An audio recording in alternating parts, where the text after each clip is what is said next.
Labyrinths have existed for well over 4,000 years.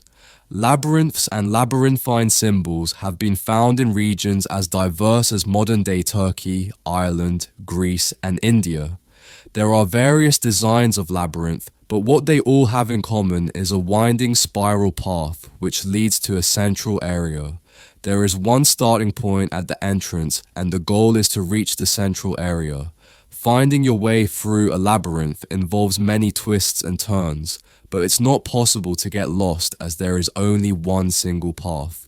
In modern times, the word labyrinth has taken on a different meaning and is often used as a synonym for a maze. A maze is quite different, as it is a kind of puzzle with an intricate network of paths.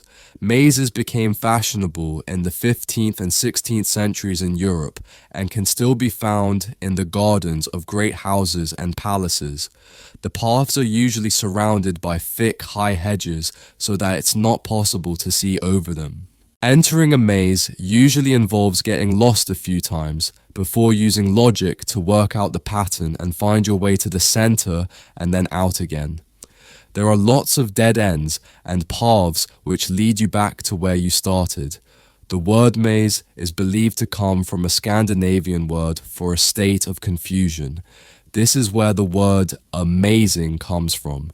Labyrinths, on the other hand, have a very different function. Although people now often refer to things they find complicated as labyrinths, this is not how they were seen in the past. The winding spiral of the labyrinth has been used for centuries as a metaphor for life's journey. It served as a spiritual reminder that there is purpose and meaning to our lives and helped to give people a sense of direction.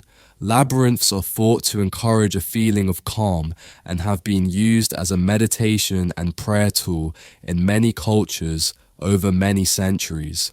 The earliest examples of the labyrinth spiral pattern have been found carved into stone, from Sardinia to Scandinavia, from Arizona to India to Africa.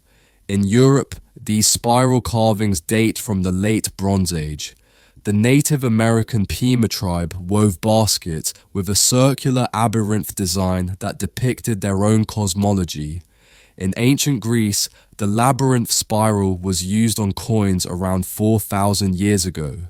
Labyrinths made of mosaics were commonly found in bathhouses, villas, and tombs throughout the Roman Empire. In Northern Europe, there were actual physical labyrinths designed for walking on. These were cut into the turf or grass, usually in a circular pattern. The origin of these walking labyrinths remains unclear, but they were probably used for fertility rites, which may date back thousands of years. 11 examples of turf labyrinths survive today, including the largest one at Saffron Walden, England, which used to have a large tree in the middle of it.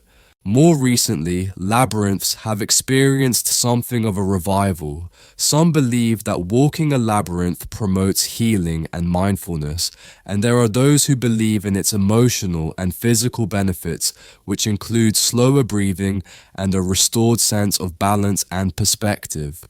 This idea has become so popular that labyrinths have been laid into the floors of spas, wellness centers, and even prisons in recent years. A pamphlet at Colorado Children's Hospital informs patients that walking a labyrinth can often calm people in the midst of a crisis, and apparently it's not only patients who benefit.